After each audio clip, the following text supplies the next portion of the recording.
के बैनर आपने।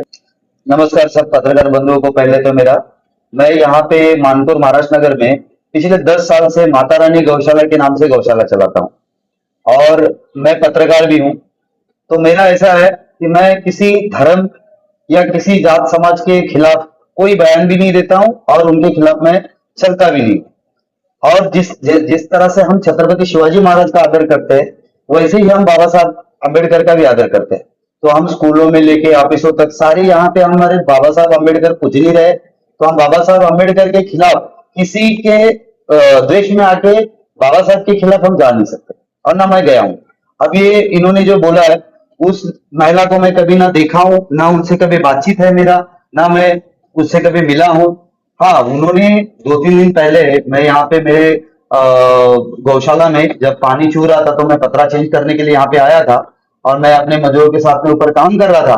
तो वो गाली गलौज कर रही थी, फिर उन्होंने पुलिस को कॉल किया, बुलाया। मैं पुलिस से पूछा कि क्या है, तो मेरे पास सीसीटीवी फुटेज है। तो फुटेज के अंतर्गत मैं बोला देख लो आप, पर कोई पुलिस अंदर नहीं आई। मैं फुटेज चेक किया, बाद में 2 दिन के बाद में मुझे ऐसा बताया कि आपने वो बाबा साहेब अम्बेडकर के पुतले, ये इस पे पोस्टर पे आपने पत्थर मारे। तो ऐसी घिनौनी हरकत मैं नहीं कर सकता, पहली बात।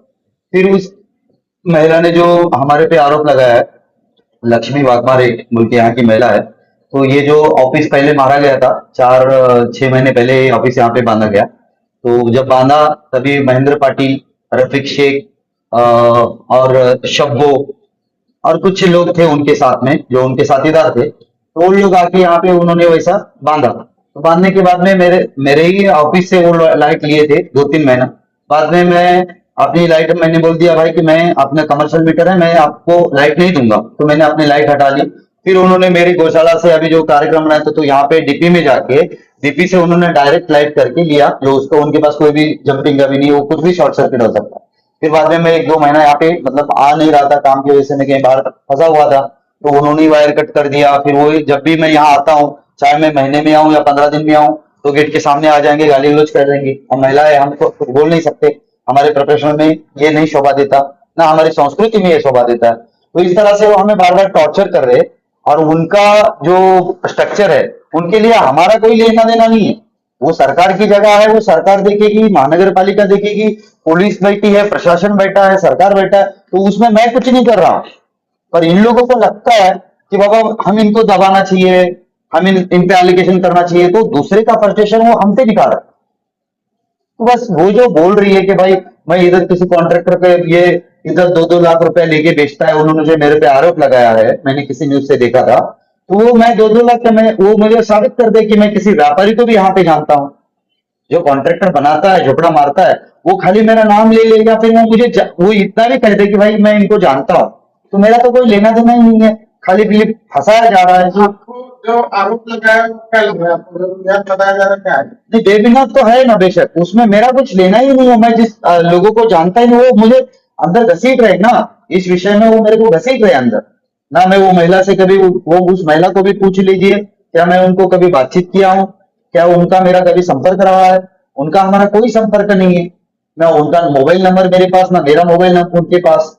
महेंद्र पाटिल का उस टाइम जब आया था तो तब संपर्क आया था, मैंने विषय छोड़ दिया। तो अब महेंद्र पाटिल देखे, सरकार देखे, सब कुछ देखे। तो अब ये जात धर्म का जो ये बाबा साहब को खंडित करने का जो ये बात मुद्दा है, लेके आप, क्योंकि इनके पास कोई दूसरा चारा नहीं है।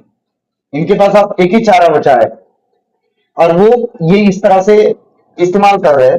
अगर आरपीआई पार्टी रामदास आठवले जी की पार्टी है, जो काफी महाराष्ट्र में अच्छे काम भी करती है, तो ये यहाँ पे आके कौन सा इन्होंने धार्मिक, सामाजिक या गरीबों के लिए कुछ काम किया है? ये खाली हड़पने के लिए तो आरपीआई पार्टी का झंडा लगा के यहाँ पे बैठे हैं ना, जगह कब्जा करने के लिए। तो आरपीआई पार्टी वाले भी उसके बारे में सोचना चाहिए। बाबा साहब की जब तुम वहां पे बैनर पोस्टर पे तुम फोटो डाल रहे हो, तो उस फोटो का खंडन ना हो, इसका आपको ध्यान रखना चाहिए। आप रात में किसी आदमी को रखना चाहिए, या तो जो नीचे आप जहां डाल रहे हो वो मजबूत तरह से बनना चाहिए। अगर आपको लगता है कि पड़ोसी आके उसका संरक्षण करेगा, तो ऐसा हो नहीं सकता।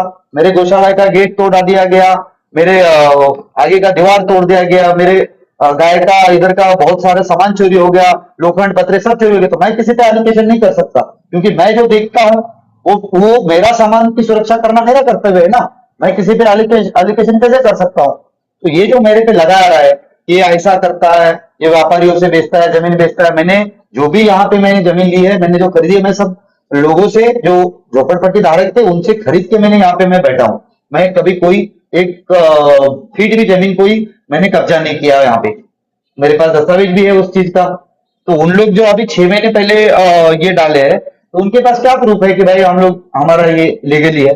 फिर जब तुम्हारा यहाँ लीगली नहीं है, तो इतने बड़े व्यक्ति का तुम बैनर पे फोटो मत डालो और उसको खंडन कर दो। तो इनकी तो चाल है कि ऐसा मसला गर्म करो, यहाँ का सब पब्लिकों को गर्म करो, और उसके बाद वो सबूत मिल जाएगा, फिर किसी को ये कर देंगे ताकि दूसरा भी जो यहाँ का लोकल कोई बड़ा भाई या कोई समाज सेवक है, कोई पत्रकार है, यहाँ महिला सेवक जो है, उन लोगों का भी आवाज दबाना चाहते हैं, क्योंकि वो उनको बताएंगे देखो उसने किया था तो उसका क्या हाल करें हम, उस पे झूठा केस लगा के भी हम डाल सकते, हम तुम्हारे पे भी झूठा केस डाल देंगे, फिर दूसरा उनको कोई रोकने का ही नहीं ना।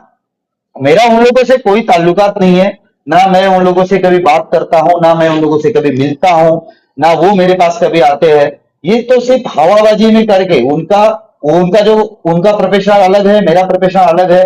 मैं एज अ पत्रकार बोल के मैं काम करता हूँ, मैं मेरा अपना खुद का पेपर चलाता हूँ, मेरा उनसे कोई लेना देना नहीं। वो जो बिल्डर है, अब उनका तुम जाके पुलिस स्टेशन में उनकी इंक्वायरी करो कि उन पे कितने गुने दाखिल है आज तक के। नाम लेंगे? महेंद्र पाटिल जो यहाँ वो अभी यहाँ पे कई झोपड़े बनाता है, तो उसके खिलाफ में कोई दूसरा जो आदमी है, एक आदमी है उनके खिलाफ, वो उनके खिलाफ केस लड़ रही है, वर्सेस उनकी चल रही है। अब वो मुझे घसीट रहे बीच में। ये जो मंडाला गांव के महेंद्र पाटिल है, जो आरपीएस से कुछ पद है उनको, तो ये इन लोगों की आपस की रंजिश में मुझे घसीट रहे हैं ये लोग। तो मेरा तो कुछ लेना देना है ही नहीं ना। तो वो